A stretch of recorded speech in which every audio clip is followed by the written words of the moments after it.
8:59. Crazy. When we get here. All right, it's good to have 5, so we can always have 3, huh? Look who's all grown up. My goodness. Good morning, everyone. It's 9 o'clock, and we like to try to start right on the button at 9 o'clock. Our former Commissioner Ashworth insists on that. Our former chief, our former chair insists that we start directly at 9 o'clock. And with that, let's have a roll call. Commissioner Ashworth? Here. Commissioner Banks? Here, Commissioner Hassler? Commissioner Thompson? Mr. Thompson's excused today. And Commissioner Wild? Here. Thank you, and thank everyone for their attention. Before we get started, we'd like to just take a moment. This day, April 17th, marks the 50th anniversary. We lost Detective Wayne McClennan, April 17th of 1975. His son, Brian, is back there taking care of us, as always, on the audio. If we could just take a moment of silence.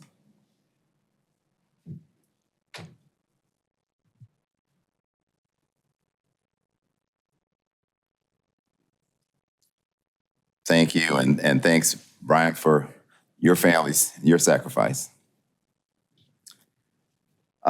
Moving along, do anything for open discussion? Ladies and gentlemen, anything? Okay, we're lucky enough to have a couple of very important swearing in this morning. From that, but before we do that, let's say the Pledge of Allegiance. Thank you, sir. That's your job, remind me. I pledge allegiance to the flag of the United States of America and to the republic for which it stands, one nation, under God, indivisible, liberty and justice for all.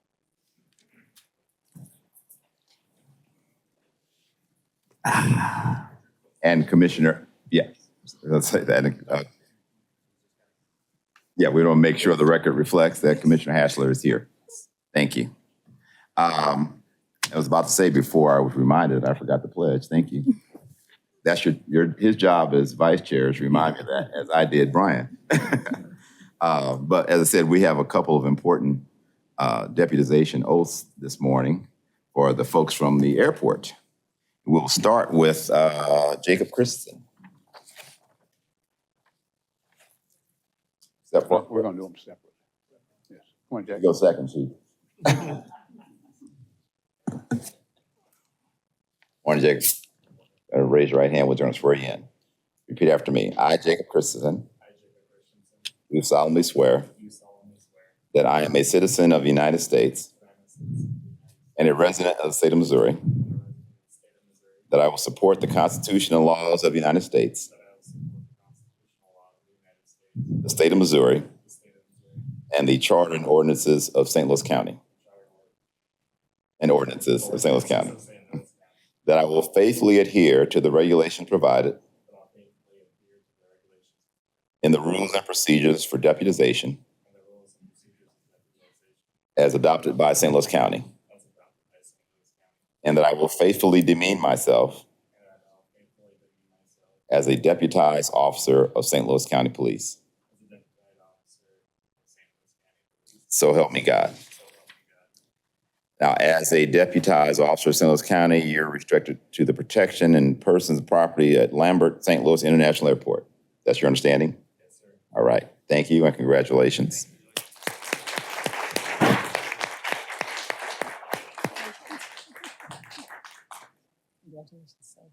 Thank you. Thank you. Congratulations. And Chief Brian Richenberger, the man who definitely controls all the parking out there. We want to be nice. Make sure we get your name right. All right. Your right hand, sir. I, Brian Richenberger, do solemnly swear that I am a citizen of the United States and a resident of the state of Missouri, and that I will support the Constitution and laws of the United States, the state of Missouri, and the charter and ordinances of St. Louis County. That I will faithfully adhere to the regulations provided and the rules and procedures for deputization as adopted by St. Louis County. And that I will faithfully demean myself as a deputized officer of the St. Louis County Police. So help me God. Thank you. And as we said to your officer, as a deputized officer of St. Louis County, you're hereby restricted to the protection of persons and property at Lambert St. Louis International Airport. Thank you, Chief. Congratulations. Congratulations. Right. Chief is a retired deputy chief from the University of Columbia, Missouri, my old stomping grounds, all right? Actually from the city of Columbia. From the Missouri. city of Columbia, okay, well, close enough, all right? Thank you, sir. All right, Chief, I think that's all I have. I'm gonna turn it over to you for some commendations, I think. Okay, up first for some commendations, Police Officer Tyler Sharp.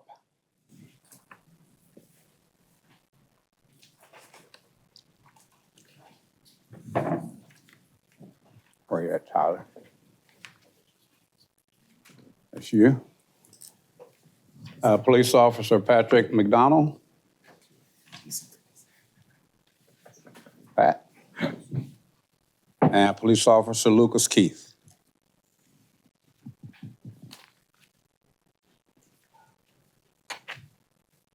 And that's yours, sir. Thank you, sir. All right, we're going to take a picture here. All right. All right. Sarge, come on up. Members of the board, chief, members of the command staff, happy to be here today to present this award to these officers. October 26, 2024, 9:37 p.m. Officer Sharp was canvassing the area of Lindbergh and Newhalls Ferry after information was passed from the North County Police Cooperative about a vehicular hijacking and assault first degree that occurred in their venue. The occupants of the vehicle had shot the owner of the vehicle when they took it at gunpoint. Officer Sharp located and attempted to stop the vehicle, but it failed to yield. Officer Sharp engaged in pursuit of the suspect vehicle, soon being assisted by Officer McDonald and Officer Keith. The vehicle eventually lost the wheel and two suspects fled the scene. Swift and effective actions led to the arrest of both suspects, and a firearm was recovered from one suspect. Warrants were issued for both suspects for assault first degree, vehicular hijacking, armed criminal action, and felony resisting arrest. The actions of you and your fellow officers on this day showed remarkable courage in the face of danger, as well as composure and competence in a highly stressful situation. Your actions on this date show determination and dedication above and beyond the call of duty, and our credit to yourselves, North County Precinct, and the St. Louis County Police Department. And I'll editorialize just one thing real quick. This pursuit demonstrated a lot of teamwork, which I think is a core principle of police work in general. On TV, TJ Hooker always, arrest the bad guy all by himself, but that's not the way it works in real life. This pursuit started with Officer Sharp doing a great job, but in the course of the pursuit, the suspects faked a bailout, forcing Officer Sharp to respect that. He's got to make sure that they're not actually bailing out. That created a gap that they could have used to escape. Officer Keith jumps right in, keeps it going. They try some other stuff, get some space, another opportunity for them to escape. Officer McDonald picks it right up, keeps it going. We end up arresting both suspects, clearing assault first and robbery first. It's a great job, great display of teamwork. Really proud of these guys. Thanks.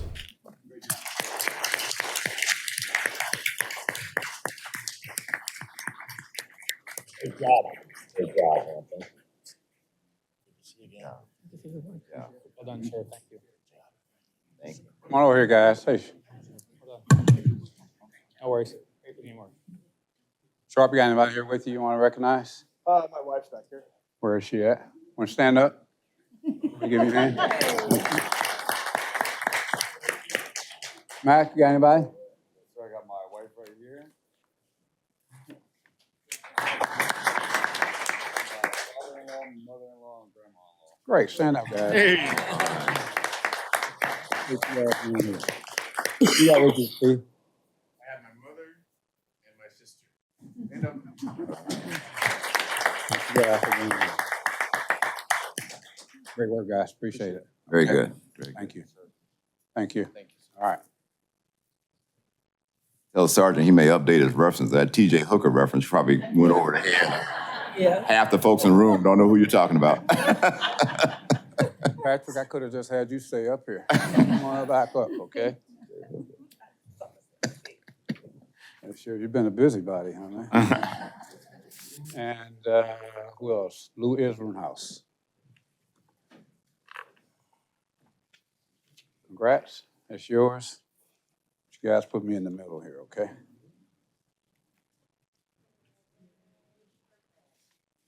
All right.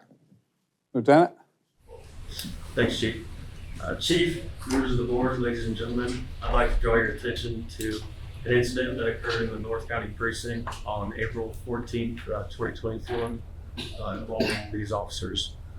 Officer McDonald was assisting another officer on an unrelated incident on Lucas Mud Road, at which time a vehicle drove past with the passenger door open. So obviously Officer McDonald's attention was drawn to that vehicle. At the same time, he noticed that there was a front seat passenger who was yelling for help, and observed the driver pulling the passenger back in the vehicle. Believing that he might be witnessing a kidnapping in progress, he followed the vehicle. A short time later, passerby confirmed that it was in fact an act of kidnapping. Officer McDonald caught up to the vehicle and attempted suspicious vehicle stop. At that time, the driver fled at a high rate of speed. Shortly thereafter, Officer Isringhouse joined in, and the officers initiated a pursuit. The driver led them into the city of St. Louis and eventually into Illinois at high rates of speed. Tire deflation devices were eventually deployed that rendered the suspect's vehicle inoperable. At that time, the officers approached, and not only were they able to arrest the suspect, they were able to quickly get the victim to safety, preventing any further harm to her. So it didn't stop there. Eventually, Officer McDonald requested that the suspect be held pending extradition. He came back to St. Louis County, finished his investigation, presented the case for prosecution. He was able to get warrants issued for kidnapping and resisting arrest with $250,000 cash only bond. Suspect was extradited, and the court proceedings are pending. I've had the fortune of working closely with both of these officers over the past few years, and this is just one example of the great work that they do every day. They're both very proactive officers. We target the most violent offenders in St. Louis County, and the residents are fortunate to have them protecting their neighborhoods. Great. Very well done. Very well done. That's all right.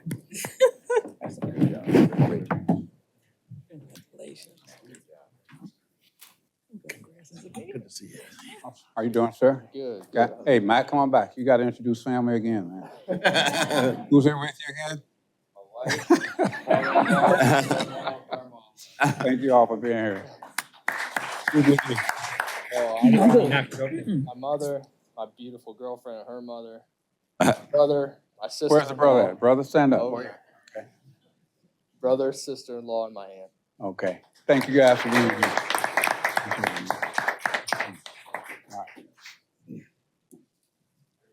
I had the opportunity to do a ride-along with Officer McDonald, and I can tell you the guy only has one gear.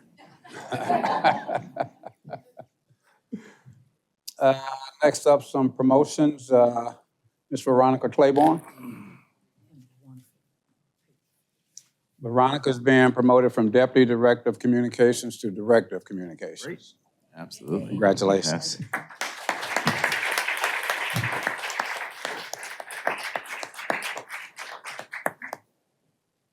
Congratulations. Congratulations,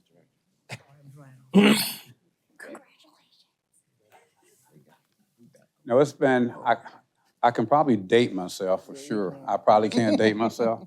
But it's been a long time since we've had a professional staff member as Director of Communications, because at one time it was run by a lieutenant, then we went up to a captain, and now we got a professional staff running communications. Thank you for being here.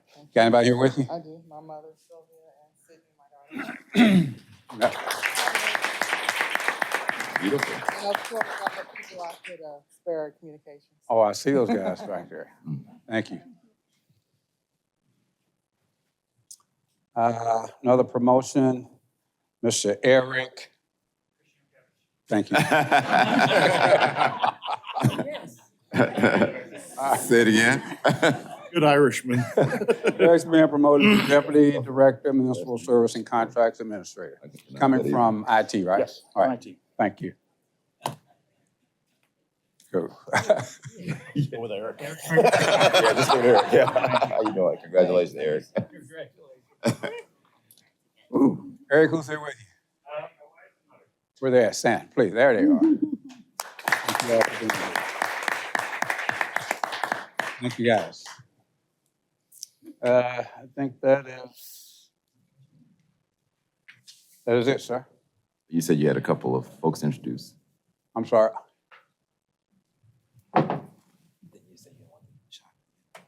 No, we're gonna do it. Okay, yeah, gotcha. Okay. Great. Well, if that is all that we have until we get into the Chiefs report, this is your one and only chance where we love having you here this morning. We're about to get into the nuts and bolts of what we do every month. Welcome to stay. We always tell people that, but nobody does. Thank you all. Congratulations, though.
Terry, you got Good morning.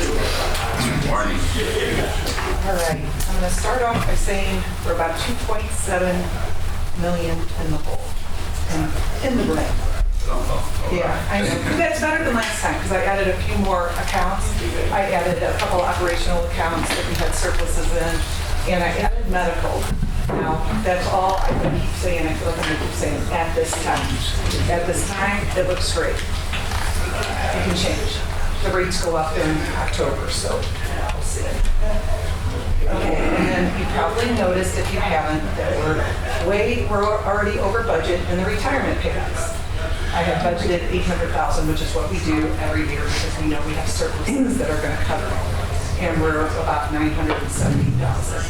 And we expect several more retirements through the end of the year, so that's going to probably be much worse than last year, which was about 1.5. Retirements is still, they're taking out 35%, their rate. They have not changed it yet.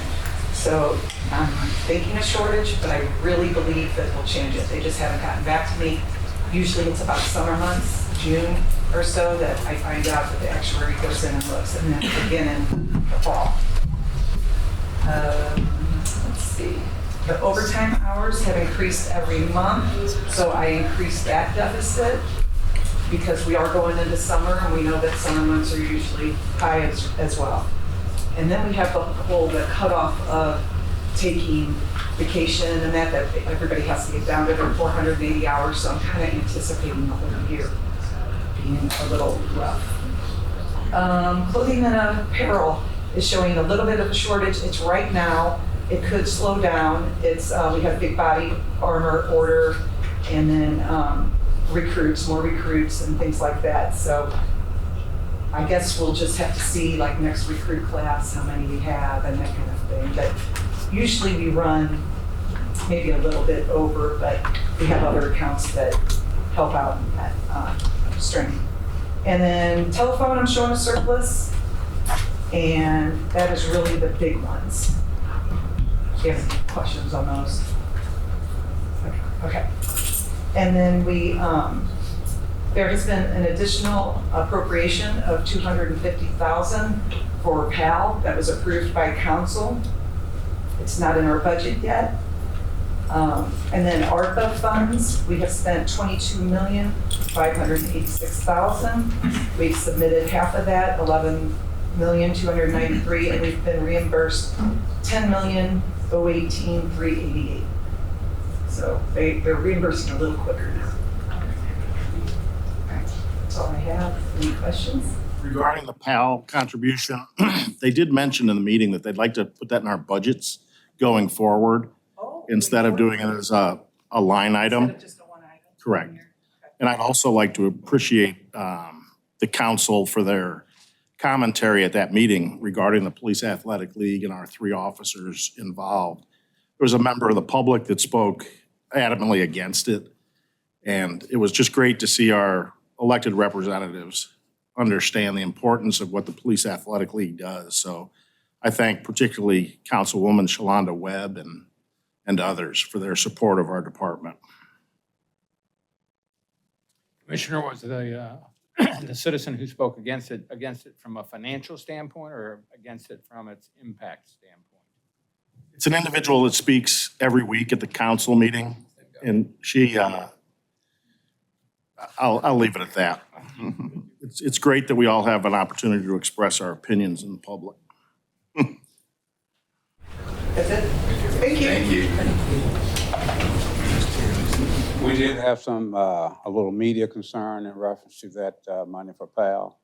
We got it all taken care of. We had a meeting last night with Shalonda Webb, myself, Colonel Mann, Chairman Dolan on PAL, met about how that money is going to be used, what it's going to be used for. It's a one-time deal this year.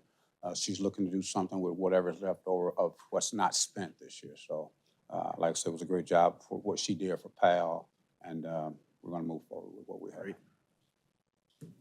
have. Captain? Morning, Captain. Good morning. Good morning. Allie's on vacation this week, so I'll take care of her notes. Okay. Read them together. Up here, obviously, is our notable events from our complaints, etc. We received 3 citizen complaints last month. Actually, I take that back. There are 5. It's a 400% increase, but there was none received in February, March, or April of 2024. So that's why that number is so much higher on those 2025 year to date. 10 internal investigation incidents received last month, and that's down 18%. Use of force, 28% decrease compared to last year. There are 38 uses of force in March, and 72% are physical restraint year to date. Department vehicle accidents were down 9.1% compared to last year. We only had 4 pursuits in the month of March, even with 158 documented failure to yields. It's exactly even compared to last year. 71% of those pursuits started mortality or in Jennings' contract. And before you go back to what's first due, anything that the board needs to be aware of with both citizen complaints and internal investigations? No, nothing to be concerned. The 400% is because there was none received in those 3 months. But it's still 5. It's still 5, yes, compared to 2023 and 2024. Right. Nothing out of the ordinary, nothing to be concerned about as of yet. We're not seeing a pattern that would indicate that we are having more complaints than what we had in the past. And the internal investigations. Internal investigations, those could be issues from body-worn cameras not being activated. We're seeing a lot of those issues. Thank you. Failure to yields, 158 occurred last month. 53% of those failure to yields were in the North County and City of Zig.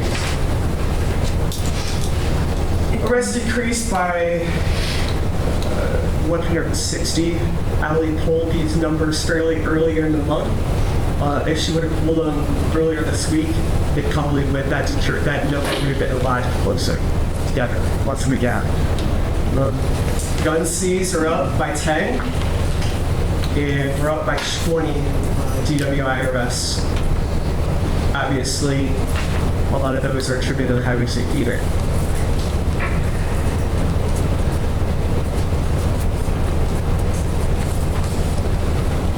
Homicides are down 16.7% compared to last year. Year to date, there's 10. Last year, there was 12. Every other single category is down with the exception of assaults by hands, feet, and fist. That's up 3%. And then overall, you see that crash against persons is down 11.2%. You're going to see a 12.5% increase for forcible sex offenses. I went through the reports that have been generated, and there's no need to be concerned. Most of those are victim and suspect known. 4 homicides in the month of March, all within our county controlled areas. 10 homicides for our crimes against persons for the year.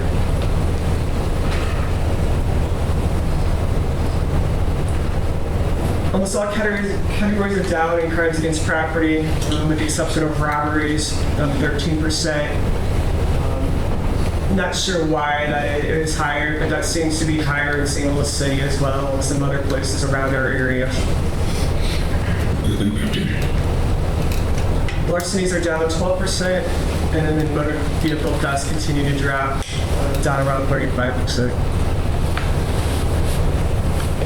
Crimes against society, down overall 12%, 12.7%.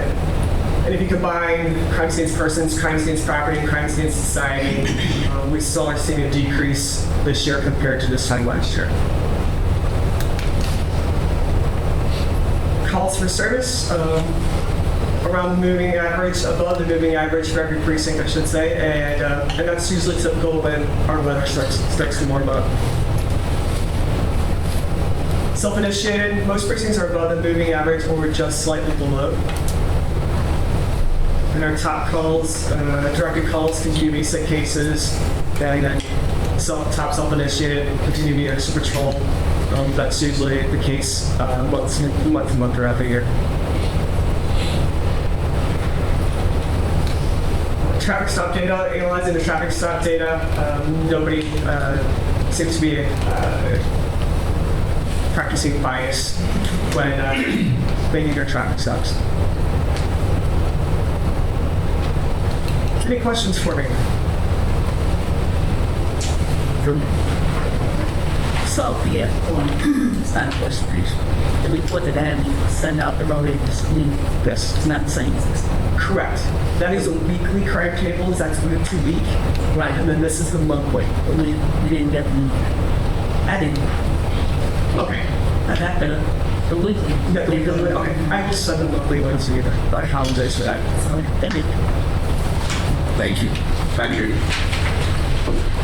Strategic Finance.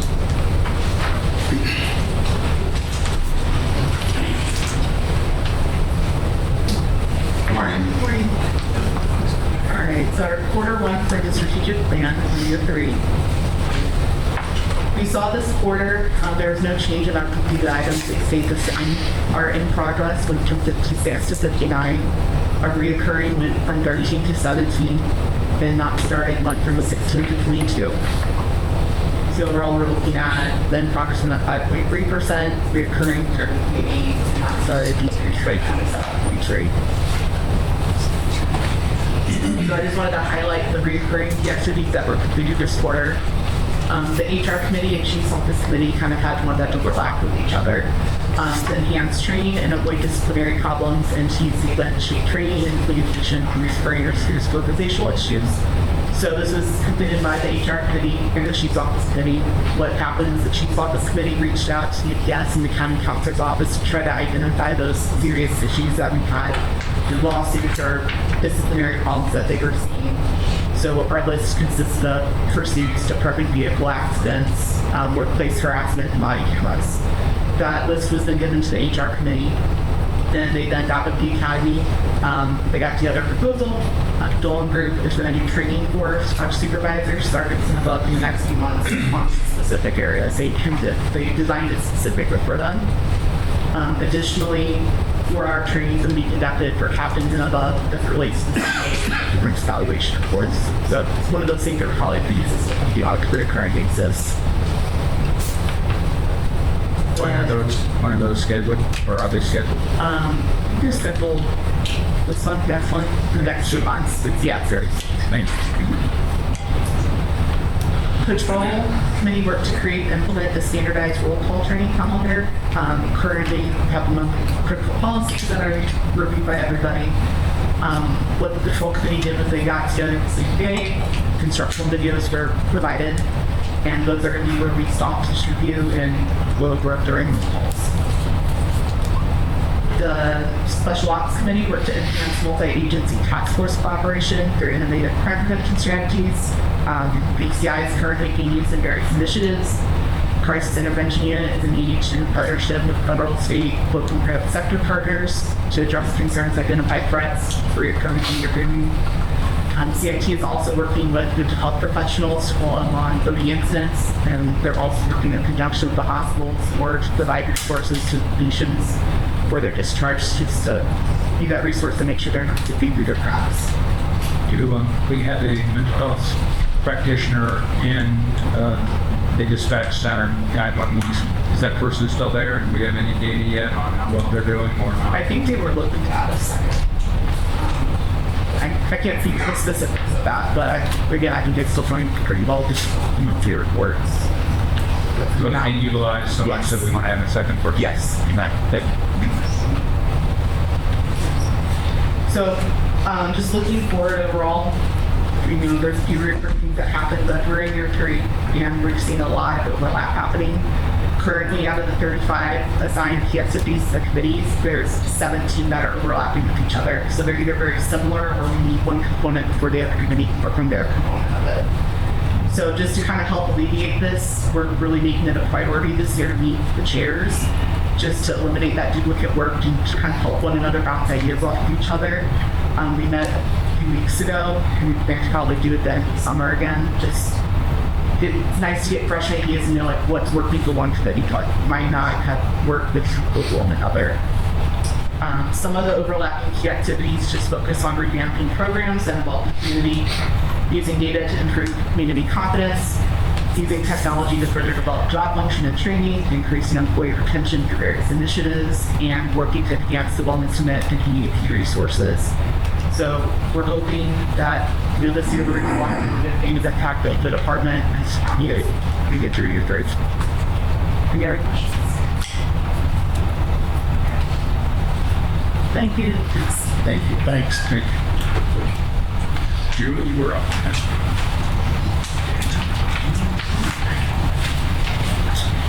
Good morning. We're going to have Sergeant Meyer present for you again today. And then after she's done, Chase is going to give us a quick update on the Leadership Development Institute. So, Good morning. So we want to give you an update on the applications received for the month of March. They're all up, which is fantastic. We received 62 applications for commission, and this is compared to back in 2024, where we only received 30. Now, I know this 104% not best qualified and voluntary withdrawal looks startling, but it's really not. So it was actually only 65 applications that we MBQ voluntary withdrawal. The MBQ includes failure to respond to selection process efforts, initial assessment failures, so they couldn't pass their testing, they didn't meet the minimum qualifications. So that's what all is included in MBQ. So it's nothing to be like started with. Can I ask a question? Sure. So obviously my math is off. How do you disqualify 4% more than applied or went through the process? So it takes a while sometimes, like the failure to respond, we give them ample opportunity to respond. So a lot of those NVQs were actually applications we received in previous months. Actually, going back to 2024, I was looking through all of those that we NVQ because I keep file paper copies. And some of them, we gave them ample opportunity to respond. We contacted them numerous times by email and phone, and they just weren't responding. So it's not just the month of March, it's the entire process. Yeah, they have 6 months to get through our process. We do have a 107% increase in applications over last year, so that's fantastic. So for professional staff, also a huge increase. We had 353 applications received in the month of March, and that I think is due to a lot of the dispatch applicants and our crime scene. We reopened that process. So we saw a 260% increase over last year as well. So our retention, our resignations, retirements for commission staff are down, and our pro staff resignations are down as well. But we're equal on retirements compared to last year. Recruitment update, we still have 22 recruits in our current academy class. Our next one starts at the end of June. We have 7 confirmed. 6 of those are already pre-recruits that are assigned to precincts. There was only 1 so far who could not be a pre-recruit even though he wanted to. We have 6 in medical and psych, 5 in backgrounds, and 1 experienced officer. We have a dispatch academy starting, I believe, June 16th. We have 7 dispatchers that will be in that class. 3 of them are in medical now, and 4 are in backgrounds. So, fingers crossed, it'll be full going forward. Can you educate us as to a pre-recruit and how they get reassigned somewhere? Sure. So we offer up the position of pre-recruit where we can maintain them as an employee. They get paid recruit pay, they get benefits, they get a good DSN, they get assigned to a precinct, but then they also get detached to all the other units and bureaus. So they get a good hands-on experience before they go into the academy. We had, I believe, 4 or 5 of them in this current class, and we're seeing a drastic improvement, or they're doing much better than those that did not get the opportunity to be pre-recruits. Sometimes the applicant can't be a pre-recruit because they have their own obligations or they're still in school. It's a full-time job. It's Monday through Friday. I see. So one recruit should have one of those issues like speed. Yes, yeah, unfortunately, unless they have 9 clocks or something like that. They also get an opportunity to work out with Kevin Meyer at the academy. It's Tuesdays and Thursday mornings. They start there at 6 o'clock and do the workout, and then they dress out and then head to the precinct later that day. So we're trying to get them as much acclimated to the academy as possible. Yeah. And it's thriving. Okay. Yeah. So the maximum number of people who will have the June class is 19. Everything goes. No, sir. We're looking at possibly 30, 35 for the June class. We have 31 that are going to be testing for PT this Friday and next Friday. They've already passed IPMA, trigger pull, their final step is the PT. So let's take that number. Sorry, but that's what I thought it was. Thank you. Yeah, no, that's just like our current status. So, but our goal is much longier than that. Good to have them on here. Yes, yeah. So last month when I was here, I mentioned that I would be going to the academy and surveying our current recruits to find out information from them about our process, what drove them here to St. Louis County, how they learned about us, and it's a small sample, it's only 22 people, but I was shocked by some of the results. So, first off, I gave them the survey and allowed them to fill it out themselves. This was just an open-ended survey. There's no answers given to them. Then I met with them individually to get clarification and expand on their answers. I was shocked that how thorough they were on their answers. They filled up the page. So in regards to their answers, now, they could answer more than one answer per question, so I don't want you to think like these numbers are going to be more than 22. We had 15 who said that they chose St. Louis County because of opportunities for growth and movement. 10 said it was because of our reputation, which is great. 4 of them I was pretty impressed by. They said that they chose St. Louis County because of the personal interactions with police officers in certain situations. The second question was, how did you hear about St. Louis County PD? 8 of them researched, so they found us by Googling local PDs, hiring, and then social media, or they met recruiters at career fairs. And then 12 said that they were referred to us, and actually several of them said they were referred to us by other local law enforcement or law enforcement in Illinois. And we're seeing an uptick in applications and actually employees. Like some of our pre-recruits are from Illinois right now. The third question was the most eye-opening for me. I asked them, what are you looking for in an employer? And in my mindset, I was thinking they're going to want good pay, benefits, a pension, tuition reimbursement, or our education pay.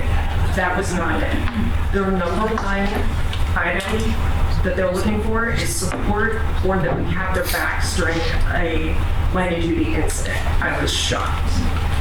Some of them even wrote on their survey that they wanted the care and the counseling after an officer bullshit. I mean, they knew that we did debriefs. They know about our EAP. I know that's because of our recruiters talking about that, because they actually said, your recruiter told me about that at a career fair, and that's why I came to you guys. So that was, yeah, I was really excited about that. The fourth question was, how was your hiring process and suggestions for improvement? I was impressed by this as well. The majority did not have any suggestions. However, some of them suggested that we require more ride-alongs, require workouts, and that we schedule contacts with their references, because the references obviously work during the day and so we're going to work that out as well. Question number 5 was, did we prepare you for the academy? If not, how can we improve? The majority of them said yes, but the one recommendation was requiring the ride-alongs and more intense PT. So. And the last question was, how can we improve our marketing? And these were their suggestions. And I thought it was kind of telling that several of them said, go to Illinois. So, but are there any questions?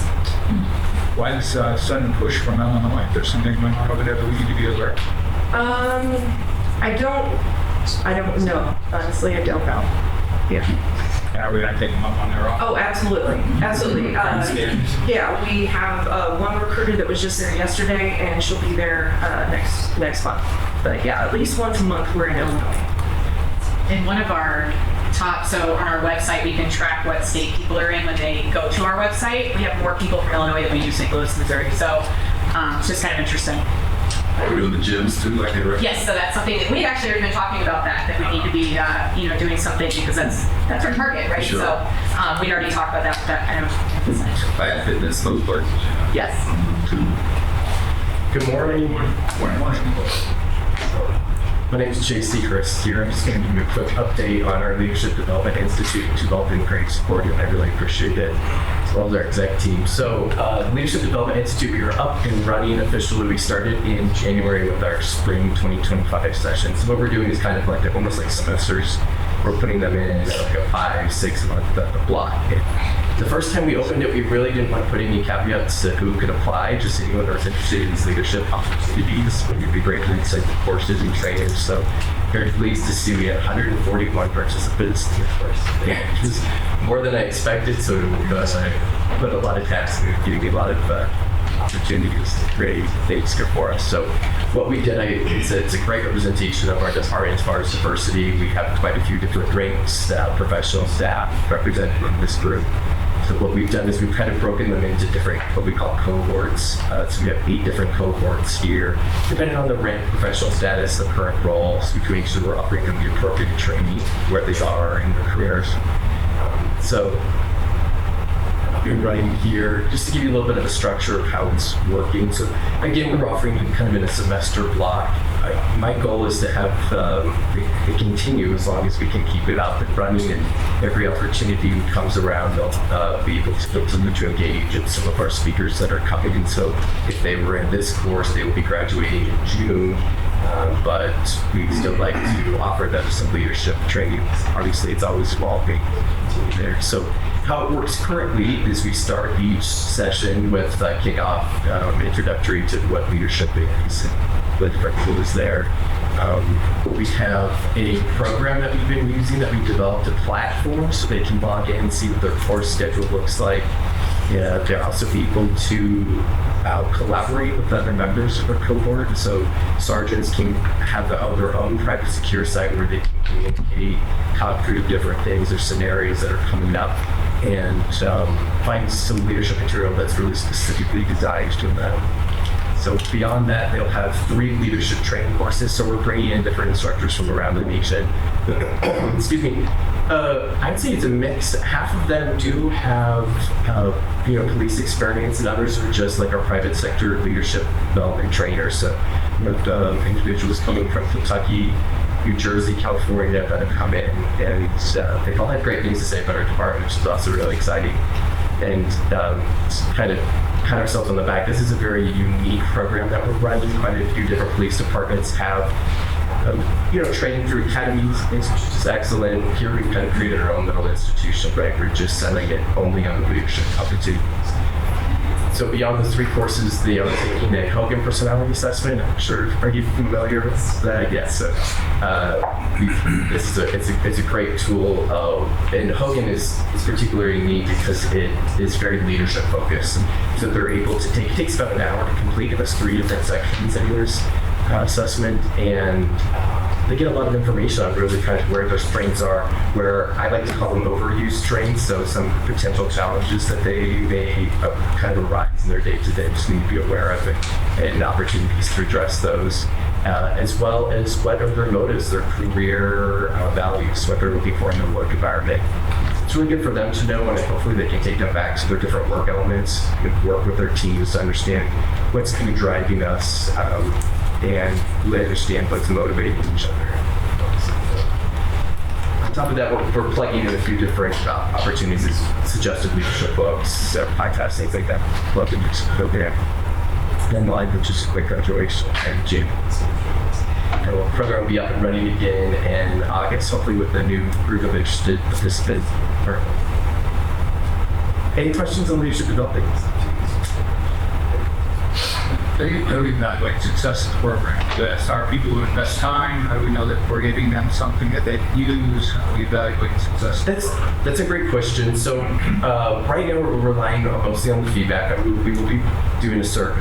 We're here signing the survey. We will be doing a survey at the end of the course, and they are tested slightly. It's all voluntary. So right now They're tested on two of those courses at the end, kind of what they gained from those experiences.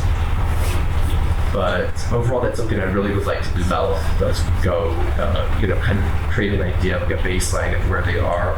And after completing the program, kind of how they feel like things have changed, maybe sort of work elements. Trying to create angst at the room. Are there supervisors involved at these when they're supposed to come out and know correct health ratings for staff after they come out of the program? Yeah, I think there's some that are participating in the program, so they'll have a reflection on what this is. But right now, it's been somewhat insular in that it's its own leadership training. I'm a big believer. You've heard the quote. You train the people so they can leave, and you treat them well so they'll stay. So this is an opportunity. It's really kind of just for them and their opportunities to grow with the department. A lot of support with that, but some of this information I think we want to take and use a little bit more of a mandatory process. So that would be something that they would be expected to obtain and have to see. What is that important mandatory? That's your decision. Just wondered how, if we were to go through that, it's all insular. I don't know whether I'm doing a good job on that or not. Right? How the folks say, or the podcast say, but Commissioner Hassler is my leader, and she knows that I'm working on X, Y, and Z. She can watch for X, Y, and Z, and give me feedback on X, Y, and Z, and support me on X if I'm not doing well, or maybe encourage me more on Y because I'm doing well. It just doesn't mean she needs to know all of the details. She's like, we're even co-work, right? Commissioner Wild and I are both sergeants in the same precinct. We can watch each other and give each other feedback. So I always find it nice to have a partner. Yeah, absolutely. I think that's great feedback. Yes, I do. I think we saw that. One question a bit. First off, how frequently do the boards meet? They meet independently? Yes, typically in their training, and we have like a debrief session that is tied to the Hogan assessment. So they're meeting in person. These currently just about once a month. Those are those opportunities. Beyond that, they have this what we call the LDI Hub, it's Leadership Development Institute Hub, where it's a platform so they can go on at any point to propose a question to connect with other. So the question, for example, would be for their particular cohort. Correct. So they can, in essence, create their own schedule. For example, cohort soldiers could say, wait for the bus at Benton on Friday afternoon at 8 o'clock. They can do that independently to kind of sort of work. Yeah, that's accurate. Yes, if that's something that wants to. But they have the opportunity to do that, and they know that they can do that, not just plug in for the monthly meeting. Correct. Yes. Yeah, that was the whole opportunity with the hub, is really to have a secure space where they know their supervisors are looking in and they could speak more candidly. But I think that for them to be aware that they can meet independently as opposed to sort out questions or share whatever it is they want to share. Absolutely. I think that's an excellent reminder. It's particularly once we get to that graduation point, is that they're not going to be in, to have the opportunity to be logging in as much. It's like you have find those logins to gather. That's what's so great about our department is we have so many different opportunities and varied roles, but we are so spread out. So, for example, our lieutenants during our pilot program mentioned how nice it was for them just to gather and brainstorm once a week. Right. So, so something we should definitely. Thank you. Thank you. One thing I'll just add, our biggest opportunity is going to be finding the funding going forward. So, Police Foundation was gracious enough to give us the funds to be able to do the pilot program and then this full year. So we're going to be able to get the 2 semesters out of that. So Chase and I are already kind of working together, okay, what's that going to look like? And how do we make that a budget line item? Because I think it's important that we obviously keep it going. But Chase has done an excellent job of keeping the costs down and managing that very well. So we're working through that, and I'll just kind of keep you guys posted as we go. Great. Thank you. Congratulations on the increase in all your recruitments. Thank you. That's good news. Mr. Chairman, it's okay with you, I'm going to go off agenda for a minute, Jennifer. to do this. I probably should have done this earlier while our audience was here. Rabbi Shook has 2 chaplain meetings, and it was my bad for not putting you on the agenda. You have to sit through this, but I apologize. Thank you for the time. Members of the Board of Commissioners, Department family, Chief, everybody else, you're included in the Department family. Thank you, sir. Appreciate it. This is Holy Week, so it's altogether appropriate that today we have an opportunity to welcome 2 new chaplains into our department. One will be serving in the Afton Southwest Precinct, and the other will be serving in the South County Precinct. And we're delighted to have them with us. Let me introduce them to you. Dave McNeil, Chaplain Dave McNeil, will be serving in the 3rd Precinct, and he is the Director of Care Ministries for the Crossing Church in St. Louis. He holds a master's degree in family therapy from Fresno Pacific Seminary. He was ordained by the Woodward Park Baptist Church of Fresno, California. In his 35 years of ministry experience, Dave served in local church and student and family ministries, as well as co-lead pastor. He's also worked for Samaritan's Purse, Operation Christmas, Child and Lifeway Christian Resources. Dave has previously volunteered for 19 years of law enforcement chaplaincy in the Fresno area, including the Clovis Police Department and the Williamson County Sheriff's Office. For fun and health, and I'm glad he's got time for fun and health, Dave likes to swim, bike, and run, all 3, and has participated in many short and long course triathlons. Dave and his wife Kimberly live in Wildwood, Missouri. Our second chaplain is John Kennedy. He is a field investigator for the State of Missouri Adult Protective Services Division. He holds a Master of Divinity degree from Louisville Presbyterian Seminary. For his 25 years in the ministry, he was a pastor serving United Methodist and United Church of Christ congregations in 4 states: St. Louis, Missouri, Ann Arbor, Michigan, Watertown, Wisconsin, and Louisville, Kentucky. In each of those communities, John also served as a police or fire chaplain. His deep interest in these issues is no accident. It is both professional and personal. Prior to his call to ministry, John served as an Austin, Texas police detective. During his tenure with Austin PD, John worked in a number of divisions, including organized crime, major crime, SWAT, TEA, clandestine meth lab response teams, to name but a few. John is a highly decorated officer of the Austin Police Department. John is married to Karen for 28 years. John has extensive training and experience in peer support and critical incident stress management, which are 2 things that are part of our wellness outreach to the whole department, and that kind of boosts our quality. Not that we have a problem with quality, but we get more experience and more attention to that. John is married to Karen for 28 years, has 4 grown children, enjoys fitness, gardening, reading, shooting, hiking, and volunteering for veterans and first responders in post-traumatic growth. Please welcome our 2 newest chaplains.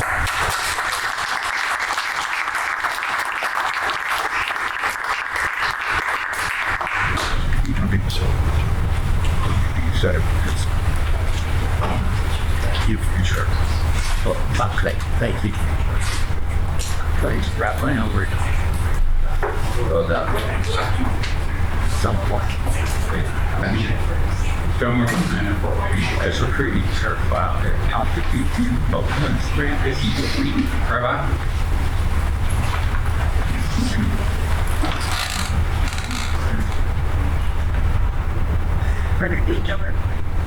Any words of wisdom?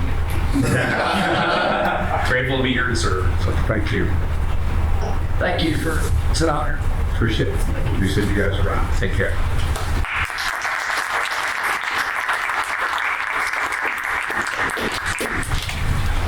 One more report. So back in January,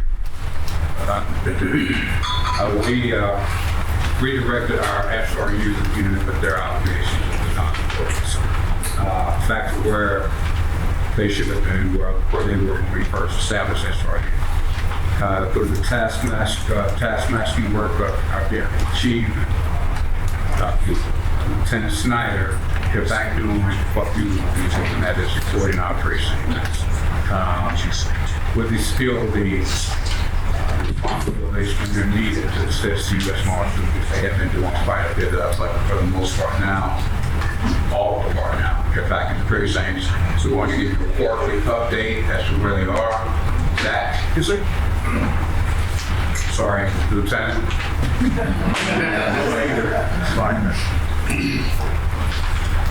Good morning, everyone. I'm Zach Sigler, Lieutenant Sigler, for those who have not met. I am the commander of the newly formed SRU Mobile Precinct.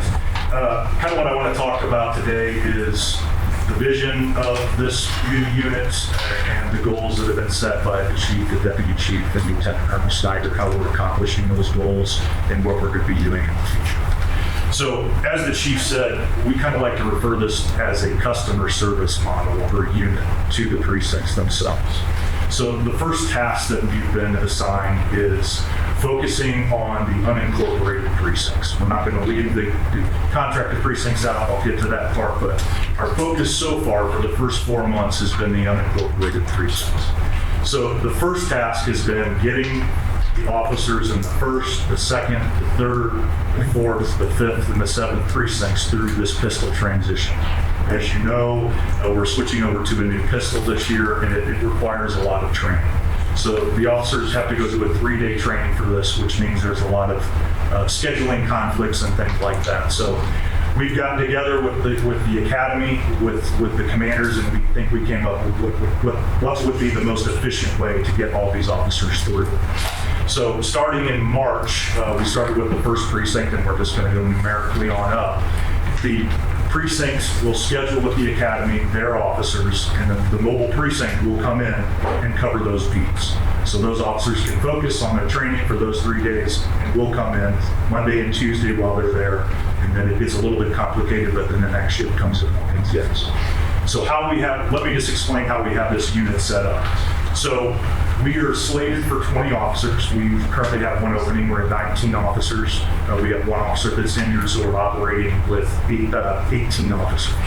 Right now, our schedule is Monday through Thursday. We work 12-hour shifts, with that Thursday being Kelly Day, which is an 8-hour day. That gets you your 40 hours, your 80 hours for the 2-week period. So we also have 3 sergeants on. So when our officers come in, they go to the precincts, they cover those beats. Those other officers, as I say, can go out. Then that leaves us, what are we doing on Wednesdays and Thursdays then? So what we've done is partnered with the precincts. We went and talked to the precinct commanders, and I'm still going to focus here on the unincorporated precincts because that's what we're focusing on. Partnered with the commanders and the lieutenants to identify days that they are short-staffed. And when I say short-staffed, I mean critically short-staffed. The importance to that is we've identified at each precinct when your shift is short-staffed, at what point do you start calling in officers to work overtime? And those are the days that we're focusing on. So far, we've been able to cover 60 of those shifts. And so those could be 12-hour shifts or 8-hour shifts. So we haven't been able to accommodate all of them just because of our schedule, and I'll get to that part in a little bit as well. But if you look at that, that's 60 shifts, and let's just use it 10 hours as an even multiplier because some are 12 and some are 8. That gives you 600 hours that our officers have gone in on their regular scheduled duty days and filled in at these precincts when they're critically short, meaning they don't have to go out and look for other officers to come in to work overtime. So you take an average, important for 2 reasons. You take an average officer on the department, makes, I believe it's $61.27 an hour in paid overtime, time and a half. So that's 600 hours. Let's just use 60. So you're looking at about $36,000 in possible overtime that we, in theory, have saved there. I know that they said that overtime is up, but when you look at the amount, and that's the whole department, but when you look at the Division of Patrol and these particular precincts that we're covering, even though the need has gone up for staffing each year because of FMLA, unexpected absences, sick, all of those things continue to go up. What we've seen this first few months is that peak staffing overtime has gone down in those precincts. So I think that's a good thing. I think it's also important because that's 600 hours that we're not putting on the bodies of these officers that are coming in and working overtime, which obviously is a lot of hours for your mental health, your physical health, and your well-being. So that's why I think that what we're doing here is really cool, and I'll tell you why I think that's going to increase. So once we get finished with the pistol transition, we are going to move into a precinct schedule. We're going to be just like every other precinct. We'll have officers working 24/7, so we'll have 12-hour shifts. We'll have an A1 group, an A2 group on days. When A1's working, A2's off. When A2's working, A2's off. Same on midnights, B1 and B2. That mirrors the precincts. So then we'll divide up into 5 officers on each shift, meaning we'll have 5 officers working 24/7. So then we can really start identifying these other dates that are open, that they need this critical staffing, and we can start filling those 24/7. Where right now, we're just being able to do that Monday through Thursday. The other interesting thing that we found is when we aren't filling these beats, we spread our officers throughout the county. We'll put a couple up north, a couple south, a couple west, and we become very mobile. And when I say that and why it's important is, let's say that we have several officers down south and a major incident happens in North County. We can then move all those officers up there to supplement their forces in North County rapidly. I'll give you a couple examples, and one of these is why we're not leaving out some of the contractor precincts, because we've helped them as well. There was an incident in Jennings where a gentleman shot into a house and then barricaded himself in the car, and they had a standoff situation. Our officers are very good at monitoring, and they all focused on that area. They were able to set up containment along with the staffing of Jennings and bring that to a peaceful resolution, and even get some of those beat staffers in Jennings to get back out into the beats while we finished up there. So I think that mobility is going to be really important. And once we're 24/7, I think it's going to be a really good time.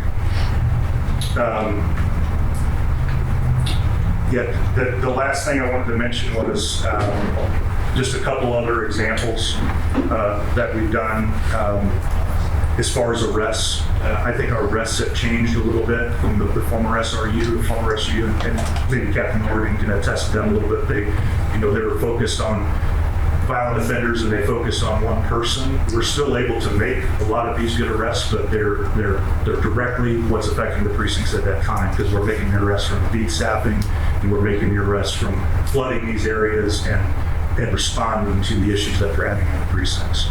I met with Captain Ware yesterday, and we discussed one of the other things that we want to do in this customer service model is identify issues that these captains are having in the precincts. So I don't want us to just be beat staffing, but let's say in the 3rd precinct, they're having daytime burglaries in the Green Park area.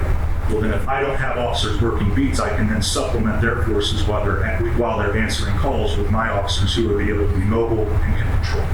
So those are some of the things that we're looking to do in the future, and why we think that this will be a good model to, as the chief said, focus our attention back on the precincts. Some questions? This statement feedback from the captain said, precinct captains has been extraordinary. We've got good feedback. I feel lucky. We have a very good group of officers. There was young officer Isringhouse who was in here earlier getting an award. He's the newest member of our unit. These are groups, officers, a few former SRU officers who have been fantastic. They've transferred right over into their new position well. They've been leaders. And the other officers we've chosen are all hungry, motivated, great with the public officers, and it's been nothing but good remarks so far. And we hope that will continue. And like I said, I feel that once we move past this fiscal transition, we'll become even more of a force. Do you anticipate that they'll rotate in and out of your unit the way they would a precinct?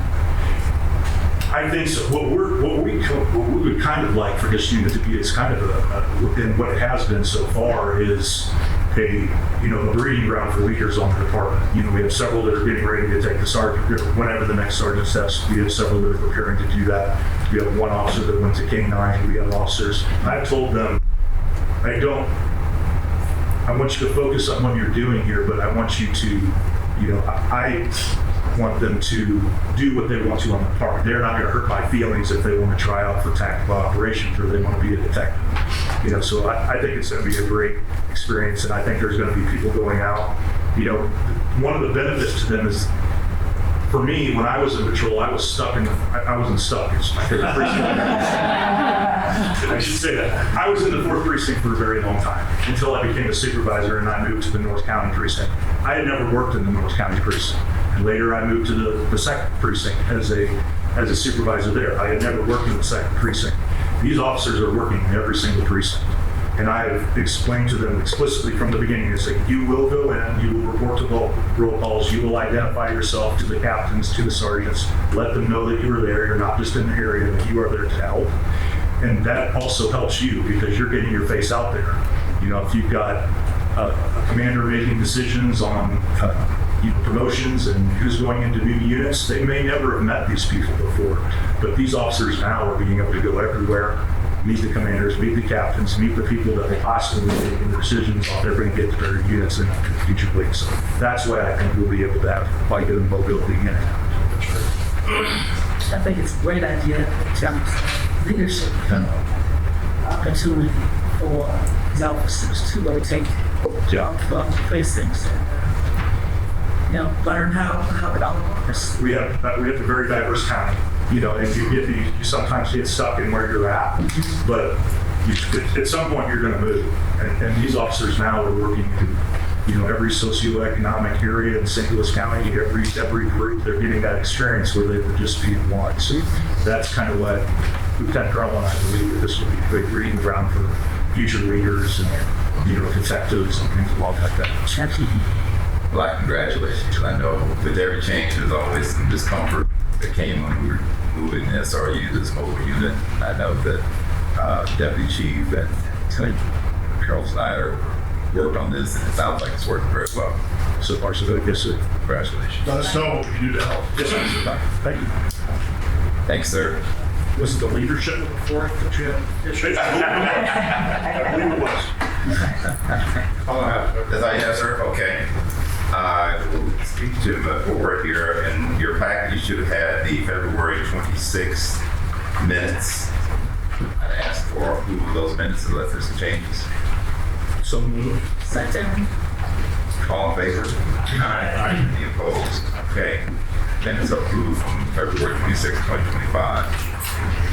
And do we have any communications incoming or outgoing? We had one from the disclaimer chat. No. Thanks, Chief. Tell Chief you still might. I commit to still having just recognizing that we received that. We did receive it. We're acting upon. Just take it. Okay.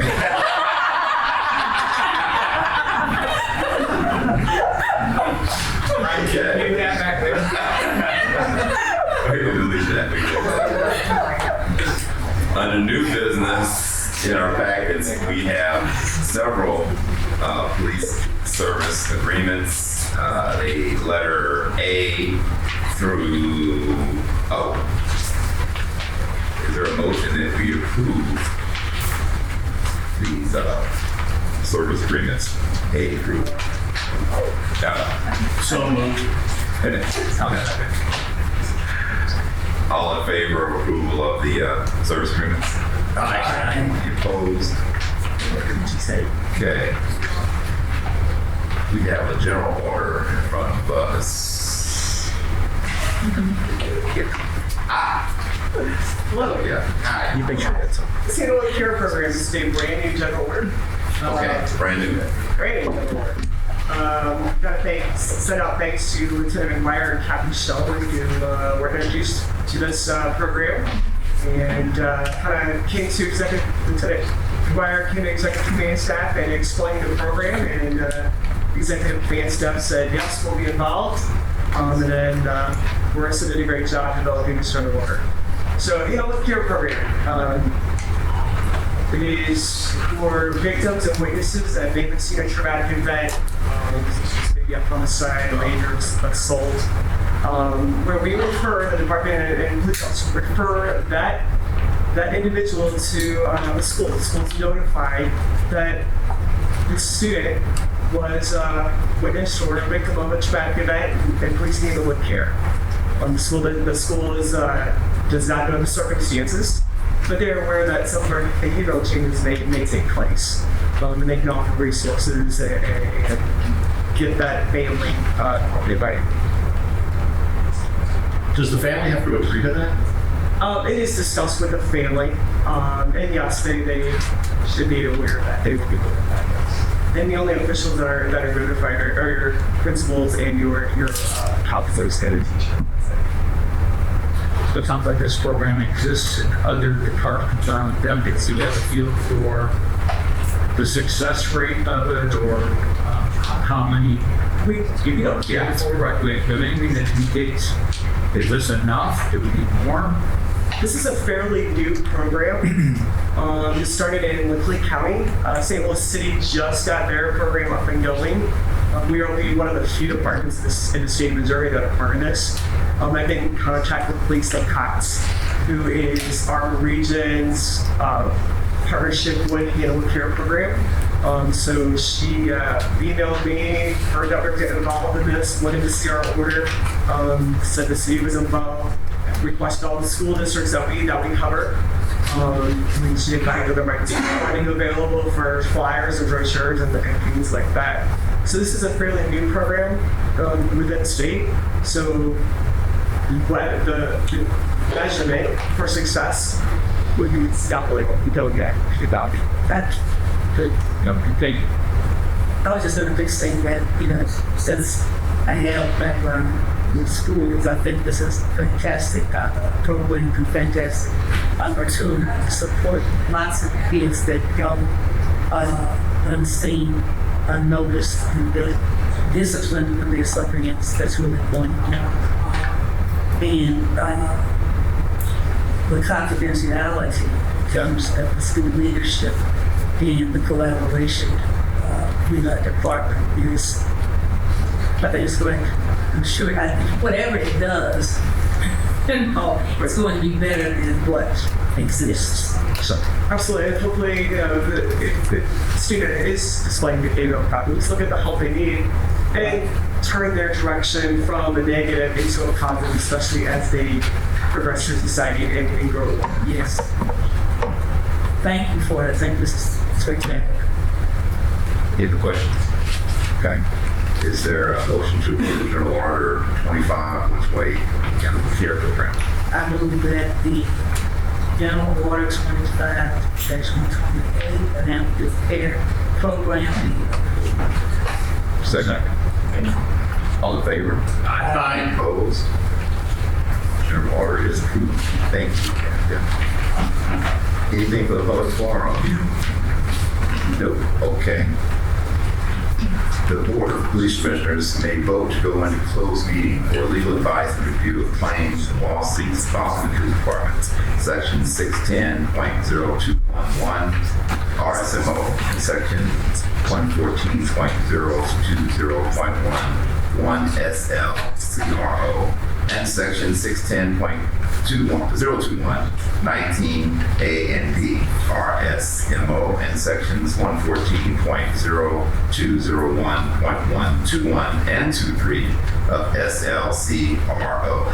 Discussion in open meetings and matters closed pursuant to Section 610.021 19B RSMO and Sections 114.020.121 SLCR would impair the ability of St. Louis County and the St. Louis County Police Department and the Board of Police Commissioners to protect the security or safety of persons or real property, and the public interest in non-disclosure outweighs the public interest in disclosure of the records. A roll call vote to move to closed session. Commissioner Ashworth, Yes. Commissioner Banks, Yes. Commissioner Haslett, Yes. Commissioner Wild. Yes. Okay, we are here in closed session.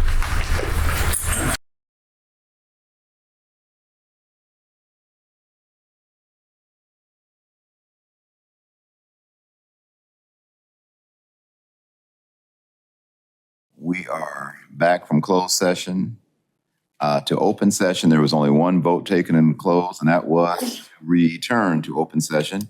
And I believe that vote was unanimous. Is there anything else? Move we adjourn. I second.